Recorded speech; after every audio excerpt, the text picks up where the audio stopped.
माननीय कुलपति जूनागढ़ कृषि विश्वविद्यालय, माननीय डॉक्टर सम्मानित किसान बंधुओं,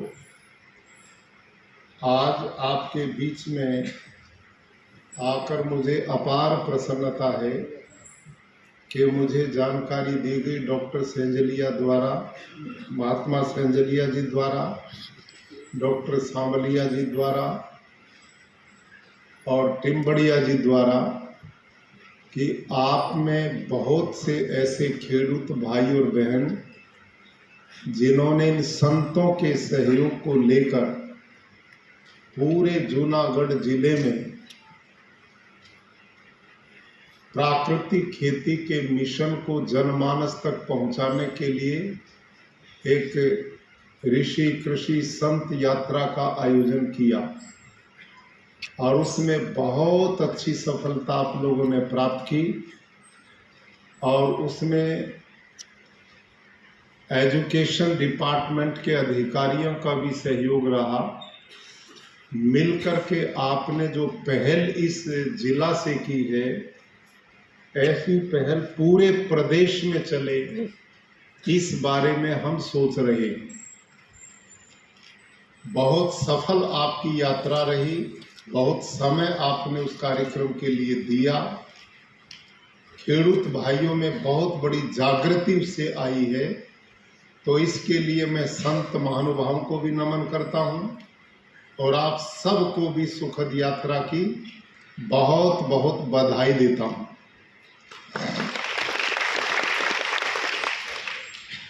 अभी आपके इस कार्यक्रम से पहले एक हमने मीटिंग 1 घंटा तक चलाई है, जिसमें आत्मा के अधिकारी भी थे और किसान बंधु भी थे और हमारे प्रदेश के कलेक्टर महोदय, डीडीओ महोदय भी उपस्थित थे, अन्य अधिकारी भी मौजूद थे। अब हमने निर्णय लिया है कि प्राकृतिक खेती को जन आंदोलन बनाना है। अब तक पिछले इन 2-3 सालों में जितना प्रचार हो पाया, उससे पूरे प्रदेश में ऐसा कोई गामड़ा नहीं बचा कि जहां प्राकृतिक खेती का 1-2 किसान खेती ना करता हो। तो अब प्राकृतिक खेती की जानकारी सबको मिल गई है, अपरिचित कोई बचा नहीं है। ऐसा ही है कि नहीं? ऐसा हो गया ना? तो अब हमने एक नई योजना इस विषय के लिए बनाई है। अभी 2 दिन पहले भारत के यशस्वी प्रधानमंत्री जी राजभवन गुजरात में आए हुए थे। ऑस्ट्रेलिया के प्रधानमंत्री जी भी वहां आए हुए थे, आपने समाचार पत्रों से जानकारी मिली होगी। तो माननीय प्रधानमंत्री जी ने लंबी चर्चा मेरे साथ इस विषय पे की और उन्होंने स्पष्ट रूप से जानकारी दी कि प्राकृतिक खेती को इतना बढ़ावा दो कि ये गुजरात में एक आंदोलन बन जाए और ये प्रदेश ऐसा प्रदेश है कि जो अन्य चीजों में जैसे रोल मॉडल है, ऐसे देश और दुनिया के लिए प्राकृतिक खेती का भी रोल मॉडल बने। और ये मैं 3-4 वर्षों में समझ पाया हूं कि गुजरात के खेडूत, गुजरात के लोग जिस काम को करते हैं वो पूरी ईमानदारी से और भावना के साथ करते हैं। आप लोगों में कोऑपरेटिव भाव भगवान की ओर से स्वाभाविक रूप से दिया हुआ है। मिलकर के चलने की भावना, एक दूसरे का सहयोग, ये बहुत बड़ा गुण है आगे बढ़ने का। अब इस निर्णय पर हम सब पहुंच चुके हैं पूरे देश में। पिछले 2 साल में मैं मध्य प्रदेश गया, उत्तराखंड गया, उत्तर प्रदेश में गया, हिमाचल गया, हरियाणा में रहा और इधर महाराष्ट्र में जाना हुआ, गोवा में मैं गया और इन सब प्रांतों की सरकारों ने मुझे बुलाया था और सरकार पूरी बैठ करके उन्होंने इस पद्धति को सुना और जिन जिन खेडूत ने प्राकृतिक खेती को ईमानदारी से किया, ईमानदारी का मतलब ये नहीं है कि केवल जीवामृत डाल दो होगी प्राकृतिक खेती या केवल घन जीवामृत डाल दो होगी प्राकृतिक खेती। ये प्राकृतिक खेती नहीं है, इसमें पूरी विधि का पालन करना। सबसे पहले बीज का सिलेक्शन, बीज जितना उत्तम होगा, स्वस्थ होगा, बढ़िया होगा, क्वालिटी का होगा, उसी से ही तो पौधे ने बढ़ना है। पहली काम तो बीज की सिलेक्शन, दूसरा बीज को फिर बीजामृत से संस्कारित करना है, फिर बोना है। उसको बोने से पहले धरती में घन जीवामृत की मात्रा डालनी। अब आप जितने खेडूत यहाँ बैठे हैं, मुझे अच्छी तरह जानकारी है कि आप पिछले कई वर्षों से प्राकृतिक खेती करते हैं और आप वो प्रबुद्ध किसान हैं कि जो इसके रहस्य को समझ के अपना चुके हैं। इसलिए एक दो नई जानकारी आपके बीच में मैं रखना चाहता हूं जो अनुभव के बाद में आई, और अनुभव आदमी को सिखाता ही रहता है। आप में ऐसे बहुत खेडूत होंगे जो अपने खेत में प्रैक्टिकल करके हमारे से भी आगे निकल गए होंगे। वो एक्सपेरिमेंट करते रहते हैं और वो करते रहने चाहिए। हमने लकीर का फकीर नहीं बनना है। एक ही हमारा मिशन है कि जहर मुक्त खेती होनी चाहिए। उसमें कितनी टेक्नोलॉजी बढ़ाई जा सकती है, कितने नए नए अनुभव बढ़ाए जा सकते हैं, उनको आपने साथ जोड़ना चाहिए जिससे हमारा उत्पादन ज्यादा बढ़े। अब इसमें एक नई जानकारी जो हमें मिली कि इस समय भारत की सारी धरती को रसायन के ज्यादा प्रयोग ने बंजर बना दिया। बंजर समझते हो ना? बिन उपजाऊ बना दिया। और बिन उपजाऊ धरती क्यों बनी? क्योंकि धरती को उपजाऊ बनाते हैं सूक्ष्म जीवाणु, हड़सिया, मित्र जीव, उसमें अवशेष को बार बार काटते रहना, ये चीज उपजाऊ बनाने का काम करती है। और रासायनिक खेती इन सब को मारने का काम करती है। आया ना? यही है ना प्रोग्राम। इसी कारण अभी यही चर्चा मैं पहली मीटिंग में कह करके आया हूं कि जब 60 के दशक में हरित क्रांति शुरू हुई तो भारत की सारी धरती का ऑर्गेनिक कार्बन 2 से 2.5% था। ये रिपोर्ट किन की है? उन्हीं साइंटिस्ट की है जिन्होंने डॉक्टर स्वामीनाथन थे, डॉक्टर नैने थे, जो विदेशों से पढ़ करके आए थे और जिनकी देख रेख में कृषि वैज्ञानिकों ने हरित क्रांति शुरू की थी। हम उनके विरोधी नहीं हैं, उन्होंने उस समय बहुत अच्छा काम किया, उस समय की मांग थी। शायद उनको भी नहीं पता था कि जिस खेती को हम शुरू करने जा रहे हैं एक समय ऐसा आएगा कि ये बहुत बड़ी दुखदाई सिद्ध होगी, और ये दुखदाई सिद्ध अब हो चुकी है। क्यों हो चुकी है? अभी आज की जो पूरे देश की धरती की रिपोर्ट है, ध्यान से सुनना। जब ये यूरिया डीएपी डाला नहीं गया था 60 के दशक में, उस समय धरती का ऑर्गेनिक कार्बन कितना था? 2 से 2.5%, यानी कि बेहद उपजाऊ जमीन भारत की थी। जैसे जंगल की जमीन है वैसी सारे देश की धरती थी। और इस यूरिया, डीएपी, कीटनाशक के लंबे इस प्रयोग में अब पूरे देश की धरती का ऑर्गेनिक कार्बन जो रिपोर्ट है वो 0.3, 0.4, 0.5 से नीचे आ गया। और कृषि वैज्ञानिकों की भाषा में जिस धरती का ऑर्गेनिक कार्बन 0.5 और उससे नीचे है वो धरती बंजर है, बिन उपजाऊ हो चुकी है। इस समय ये जो खेडूत है ना आपको छोड़ के बाकी, उनकी सब धरती बंजर हो चुकी है। आप कहेंगे बंजर कैसे, वो तो पैदा करती है। मैं प्रमाण देता हूं, वो बंजर हो चुकी है। जब शुरू हुआ ये अपना रासायनिक खेती, आप याद करो जो आप में बड़े बुजुर्ग हों, हमारे खेत में प्रति एकड़ 10-15 किलो यूरिया डीएपी से काम चलता था, आया ना? और अब कितने से चलता है? बोलो भाई। अब 8-8, 10-10 बैग 1 एकड़ में साल में डलतेंगे नहीं। ये प्रमाण है धरती के बंजर होने का।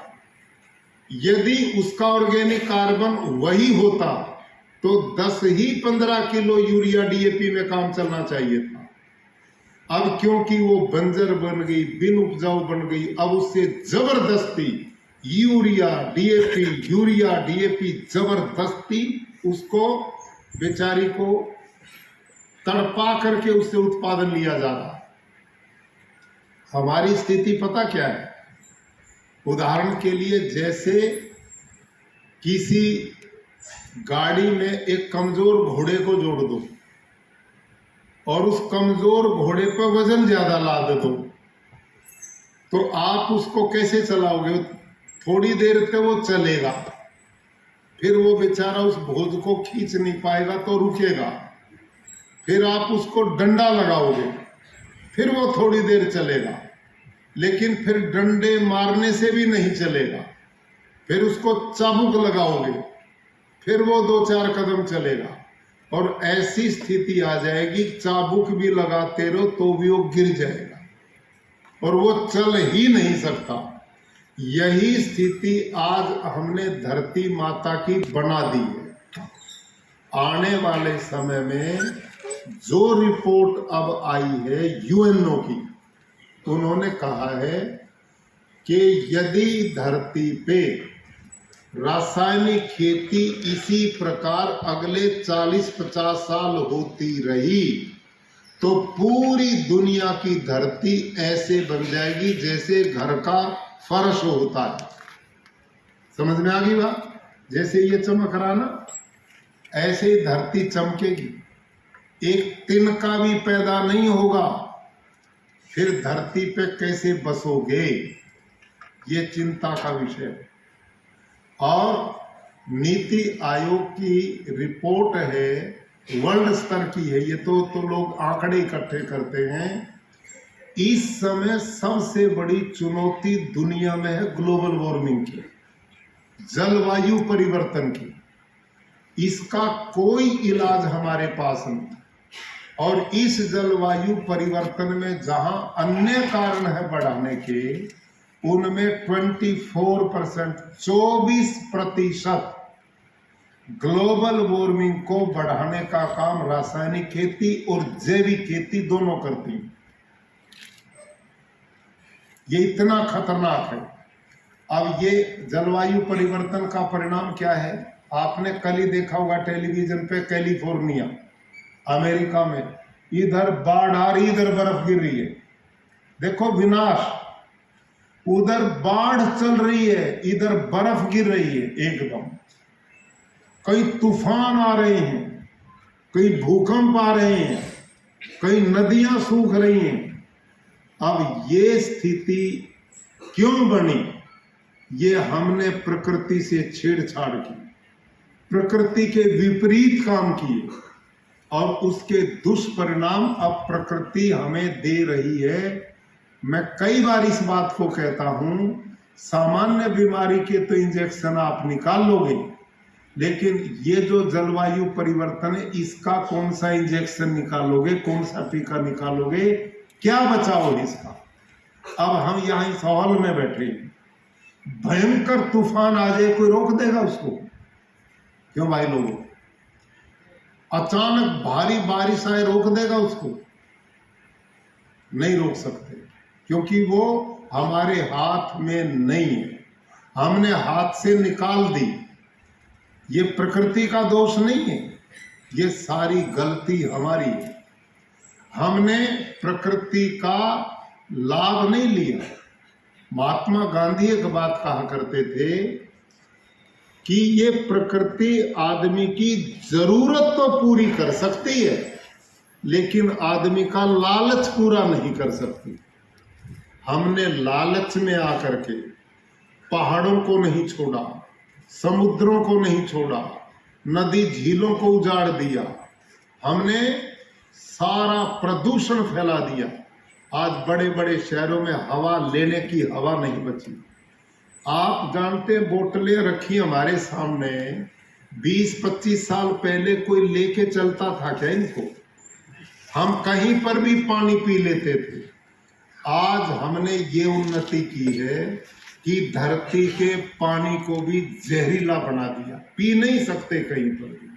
आज पशुओं में कैंसर आ गया, पक्षियों की 60 प्रजातियां लुप्त हो चुकी हैं, धरती का संतुलन बिगड़ चुका है। मां के दूध में यूरिया मिल रहा है, मां के दूध में कीटनाशक मिल रहे हैं। मैंने महात्मा सेंजलिया जी को, डॉक्टर टिम्बड़िया जी को एक घटना सुनाई अभी 2 दिन पहले। हमारे हरियाणा में घटना हुई अभी 10 दिन पहले। और हुआ क्या कि एक हमारे यहाँ डिस्ट्रिक्ट है, जिला है करनाल। उस करनाल जिला के पास आप जैसा एक अच्छा खेडूत है, जिसपे 18-20 एकड़ लैंड है, गाय भैंस पाली हुई हैं।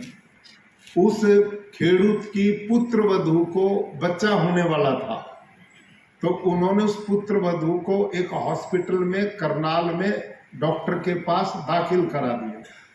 डॉक्टर ने बड़ी अच्छी देखभाल की, ईश्वर कृपा से पुत्र को जन्म हुआ और माँ बेटा स्वस्थ होकर के उनको छुट्टी मिल गई। डॉक्टर को उसने पैसे तो दिए जो इलाज के थे, लेकिन वो खेडूत प्रसन्न हुआ। खेडूत उदार सोच का होता है, वो अपनी चीज को बांटता है, उसकी उदारता ही।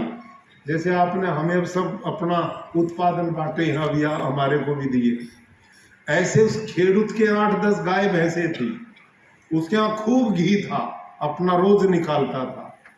अब उस खेडूत के मन में आया कि तेरे को भगवान ने पुत्र रत्न दिया है और बहू बेटा दोनों स्वस्थ हैं, डॉक्टर ने बढ़िया इलाज किया है, तो इस डॉक्टर को 2 किलो घी मैं भेंट करूंगा। खेडूत की कोई पैकिंग तो बढ़िया होती नहीं, जो घर में जैसा डिब्बा था उल्टा सीधा, उसमें घी तो बढ़िया था घर का बना हुआ। उस खेडूत ने 2 किलो घी डॉक्टर को भेंट कर दिया कि जी मैं प्रसन्न हूं, आपने मेरे बच्चों की सेवा की, मेरी ओर से घी आपको सादर सप्रेम भेंट है। अब वो डॉक्टर बहमी सा था, वो डॉक्टर ने कहा भाई आजकल घी ऐसे नकली मिलते हैं, कभी ये खेडूत कहीं से नकली देगा, इसको लैब में चेक कराओ। उस घी को लेबोरेटरी में चेक करने के लिए भेज दिया। अब उस घी में पाया जहर। जब उसमें जहर पाया तो उसने उस खेडूत को बुलाया और उस डॉक्टर ने कहा भाई मैंने तो तेरा कोई बुरा नहीं किया, तेरे यहाँ बहू आई थी, बच्चा जन्म ले गया, हमने देखभाल मियाँ बीबी ने की, और तूने बदले में ये जहर देने की जरूरत क्या थी मेरे को, ये घी मिलावटी और गलत क्यों दे के गया। खेडूत कहने लगा डॉक्टर साहब इलाज के जो पैसे आपने मांगे मैंने वो दे दिए, ये घी जो मैंने दिया इसका कोई पैसा तो नहीं लिया मैंने, ये तो मैंने श्रद्धा और प्यार से दिया था। और इसमें जहर कैसे हो जाएगा, इस घी को लो और मेरे घर में 20-25 किलो घी और रखा है, उसको मिलाओ, मैं उसमें से इसको लेके आया हूं। तो पाया कि उस घी में पेस्टिसाइड पाए गए, उसमें यूरिया पाया गया, उस घी में जहर पाया गया। आज ये स्थिति हमारी इस रासायनिक खेती ने बना दी है। ये अभी 10 दिन की रिपोर्ट है, 10 दिन की रिपोर्ट है ये। अब गाय भैंसों में भी कैंसर आ गया। क्यों? खिलाते तो वही चारा हो जहां जहर डालते हो, वही पानी पिलाते जो करते हो। अभी इस 31 जनवरी में इंडिया टीवी ना, इसमें आज तक टीवी में एक ब्लैक एंड व्हाइट कार्यक्रम होता ना 9 बजे, सुधीर चौधरी का, कोई देखता है? उनका 31 जनवरी का कार्यक्रम मैं देख रहा था।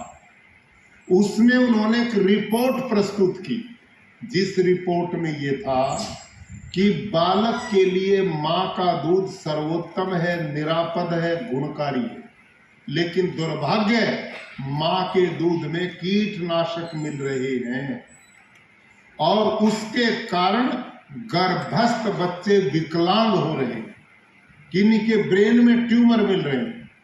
हजारों बच्चे इस समय देश में पैदा होने से पहले गर्भ गिरा करके मार दिए जाते। क्यों? जब उनका टेस्ट होता तो पाता कि बच्चा ठीक विकसित नहीं है। सूचना मिलती कि नहीं ऐसी? सुनी है ना आपने? गर्भ में बच्चे का विकास पूरा नहीं है, किसी का ब्रेन नहीं है, किसी के अंग नहीं है। ये सारी कृपा दृष्टि इस जहर की है जो माँ बाप और हम पानी के द्वारा, भोजन के द्वारा, फल साग सब्जी के द्वारा, दूध के द्वारा, ये सब जहर हमारे अंदर जा रहा है। तो खेडूत बंधुओं, अब वो समय आ गया है कि जब आप लोगों ने इस देश और दुनिया को बचाने की जिम्मेदारी संभाल ली, आप में वो खेडूत जो 2, 3, 4 साल से प्राकृतिक खेती कर रहे हैं, कृपया वो हाथ खड़े करो।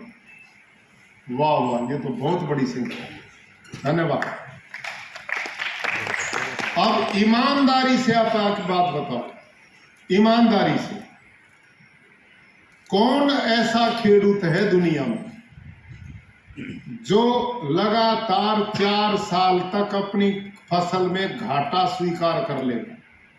मंच पर बैठने वाले सभी निवेदन, कोई है दुनिया में कि प्राकृतिक खेती की जिद कर रहा और 4 साल से घाटे में है? नहीं कर पाएगा ना। किसान खेती तभी करेगा जब उसको लाभ हो रहा है। तो आपने जिन्होंने हाथ खड़े किए, क्या आपको प्राकृतिक खेती करने के बाद रासायनिक खेती में और इसमें लाभ हुआ है या नुकसान हुआ है? लाभ हुआ ना सब? ईमानदारी से जिन जिन को लाभ हुआ वो हाथ खड़े करो। लो जी, ये तो उतने को खड़ा हो। अब इतने ये वो लोग हैं जिन्होंने प्रैक्टिकल काम किया। इससे लाभ क्या क्या आपने किया वो देखिए। हम सब ईश्वर को मानते हैं, कर्म फल व्यवस्था को मानते हैं। इस कर्म फल व्यवस्था में खेडूतों में धार्मिक आदमी हूं। आपकी जानकारी के लिए सवेरे प्रतिदिन मैं हवन करता हूं। प्रतिदिन मेरे भोजनालय में भोजन तब मिलता जब हम पहले हवन करते हैं, ये नियम। और ये मेरा नियम हिमाचल में भी था। हिमाचल में तो मैंने बड़ी क्रांति की थी। वहां जो मेरा राजभवन था वो अंग्रेजों का बनाया हुआ था। अंग्रेजों की राजधानी थी शिमला। तो वो आर्मी चीफ जब संयुक्त भारत था उसको चलाता था, उसका रेजिडेंस था अब राजभवन। और उन अंग्रेजों ने वहां अपने कॉर्नर पे एक जगह बना